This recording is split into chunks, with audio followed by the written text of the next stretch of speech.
prohibiciones son limitaciones a derechos personales o patrimoniales. Escuchen bien, limitan derechos personales y también derechos del patrimonio de la persona.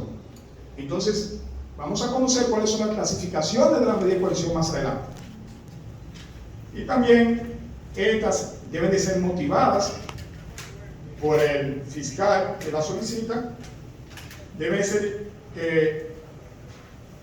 impuestas por un órgano jurisdiccional, tiene que tener un tiempo absolutamente indispensable, es decir, que tiene un tiempo de duración la medida de coerción.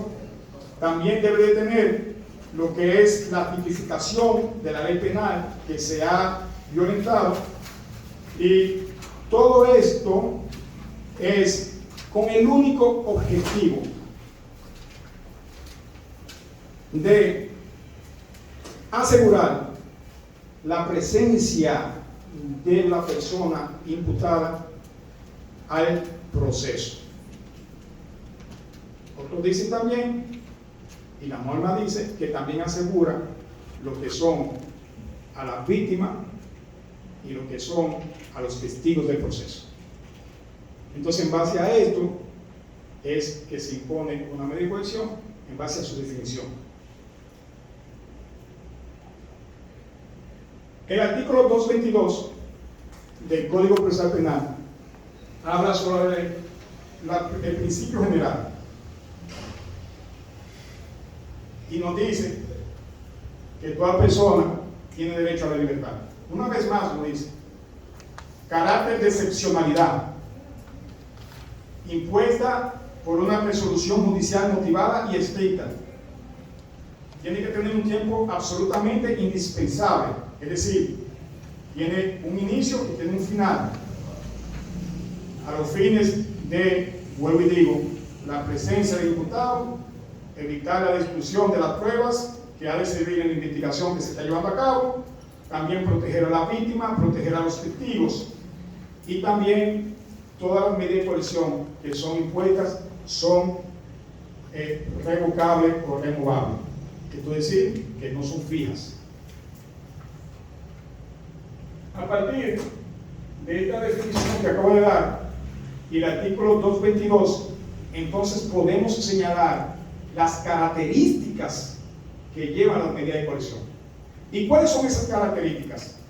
Las medidas de coerción son instrumentales, es decir, que la medida de coerción por sí misma no tienen una sanción, sino que son simplemente instrumentos para asegurar los fines del proceso.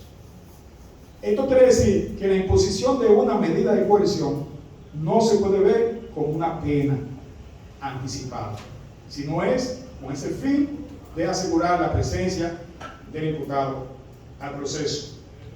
Las medidas de coerción son reformables, como dije anteriormente, son apelables, son revisables y apelables siempre y cuando hayan variado los presupuestos que fueron considerados por el juzgador al momento de imponerlo. Y vamos a conocer más adelante lo que son las revisiones de oficio y las revisiones por las partes interesadas. Las medidas de coerción son excepcionales. Deben solamente imponerse cuando no exista otro método que asegure que el imputado no pueda fugarse o no pueda sustraerse del proceso. Son jurisdiccionales, que las medidas de coerción deben de ser impuestas por un órgano jurisdiccional, solamente pueden ser impuestas por un tribunal. Eso quiere decir que los fiscales no imponen medidas de coerción, los fiscales solicitan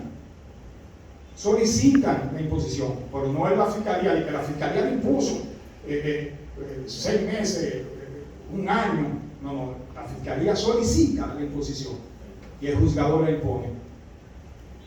Entonces también, finalmente, dentro de las características, las medidas de coerción son oficiosas.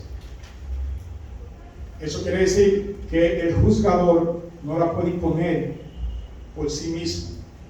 Ningún juez puede decir: usted tiene esta medida de coerción, sino es que a través del petitorio, a través de esa solicitud del Ministerio Público, el juez la impone. Entonces, estas son las características que llevan consigo lo que son las medidas de coerción.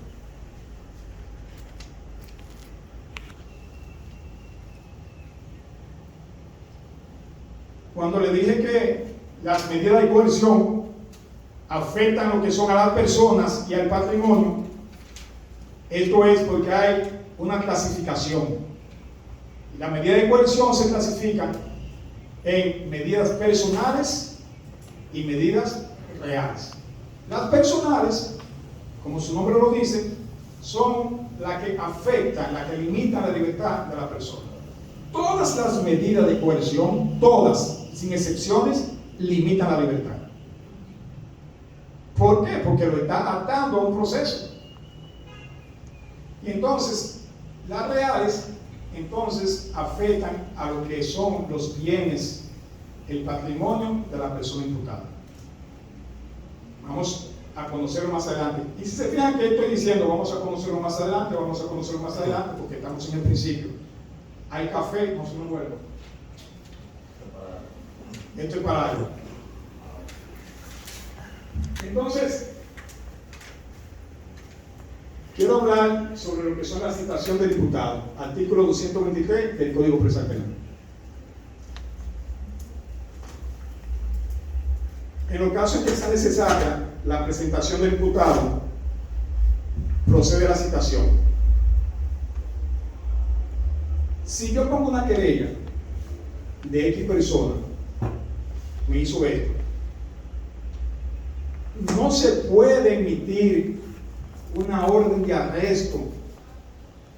El fiscal debe de investigar esa investigación primaria, y lo que hace es que lo cita a usted. Ese procedimiento lo cita. Y cuando usted lo cita, entonces, si usted no acude a la citación, debe de haber una segunda citación. Y al no cumplimiento de esa segunda, entonces se solicita la orden de arresto. Y de ahí que ustedes escuchan, yo tengo donde el fiscal un mes que fui y puse una querella y no han hecho nada. Y no han hecho nada, no quieren hacer nada, no hay justicia. Lamentablemente, aunque usted pueda hacerlo sin un abogado, hágase acompañar de un abogado, por lo menos para ese comienzo, para que se emita una orden de arresto y se procede entonces a conocer la querella que usted impuso. ¿Estamos bien hasta ahí? Yo sé que dicen que la justicia es totalmente gratuita y que todos somos iguales ante la ley, pero somos iguales ante la ley. Bueno, eso es una metáfora que yo no pienso que sea así. No es así, porque no es lo mismo la señorita licenciada que trabaja en una empresa, que tiene a cargo la manutención de una familia, a un joven que esté en la calle delinquiendo y no tiene el mismo valor ante la ciudadanía.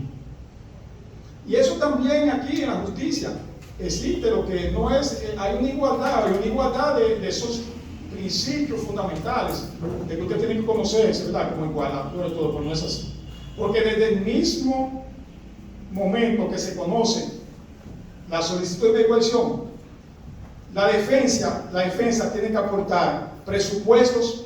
Esto es como buscar una visa en los Estados Unidos de Norteamérica. Si usted no tiene nada, quizás se la den. Pero si usted tiene presupuesto que te digan que tú en este país tienes un resguardo de que tú no te vas a sustraer del proceso, de que tú no te vas a ir a quedarte para Estados Unidos, entonces quizás te la den más fácil. Así mismo la justicia. Lamentablemente tú tienes que tener los presupuestos.